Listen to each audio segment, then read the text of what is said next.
Right. It's a big game tomorrow. Massive. It's South Yorkshire derby, isn't it? And you know, Doncaster are a little bit under the pump and probably not happy where they're at. But what that means to me is danger, because as they nearly did at the weekend, they nearly got the first victory, and whenever it takes a little bit longer, it's getting a little bit closer for them. So we've got to be respectful. We've got to make sure that we're good. And you know, looking back on the result on Sunday against Unsley, you know, when I've looked at it, reviewed it and analysed it, you know, we were good. We were good for so many parts of it. But, you know, we made 15 mistakes, which at the back end of the sets, we could have just, you know, got a few more points. But, you know, we've got to put it into perspective. We played with 12 men for 40-odd minutes. So massive, massive result. And, you know, we go into this game full of confidence. But, again, you know, we need to be respectful, because, you know, it's the South Yorkshire derby. It's going to mean so much to them. And, you know, we just need to carry on, you know, winning. That's the most important thing.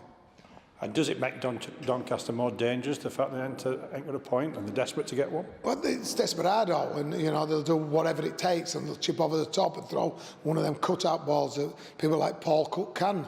You know, 30-yard pass, you know, might go on for them on that day. And before long, they get the bounce of the ball, and then they get a bit of momentum, and they get a bit of confidence. Then they're going to be, you know, a different team. So they're low on confidence, and what we need to do is hit them while they're down and really start fast and furious and skillful and really run them about and see if they can keep up with us. Team news for tomorrow?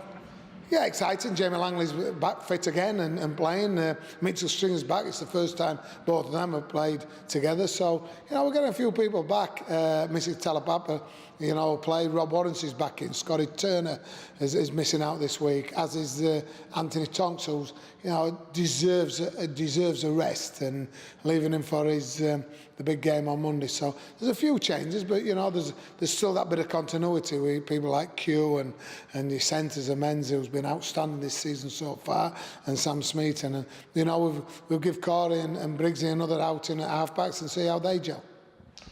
And we're going back home, or one of our homes. We're used to it, aren't we? And it's a great you know, facility. We're really looking for, you know, it's another home game for us, isn't it? At the Keep Moat, and we're getting the away changing rooms, but we call them home any case. So yeah, you know, it's a great facility. You know, we're indebted to Doncaster and the Keep Moat for allowing us to play there, and you know, it suits our game. And when we hit the straps, we're only a tad off here. When we hit the straps and some of them balls stick that we're putting out there the other day, we're ready to rip a team apart. And hey, let's hope it's tomorrow. And we've got a big game at us other home coming up. Yeah, and we're delighted that Kevin McCabe's come to the rescue again, and all the staff down at Bramall Lane and Sheffield United. They've jumped up and said, we're in need again because we haven't got an home for this game because the Keep Moat has been used. Kevin's jumped up and said, you can play here, and you know, we're delighted because what another fantastic facility.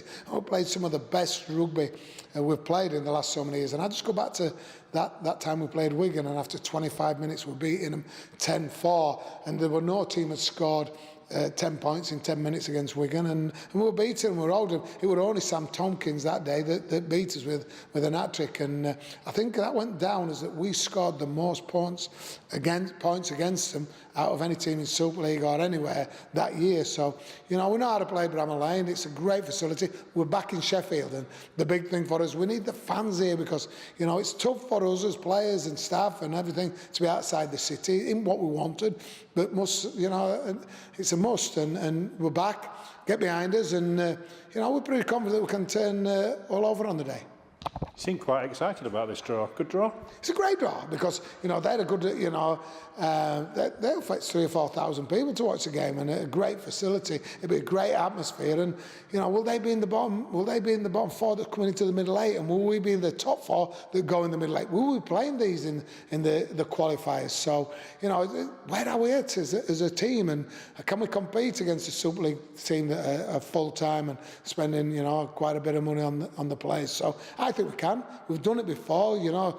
Years before we played Wigan, we played against Kingston Rovers. I think we got beat by 2 or 4 points, and they were at the top of the league then. So if we've got the belief, we've got the confidence, and we've got the bounce of the ball, hey, there's an upset on the cards there.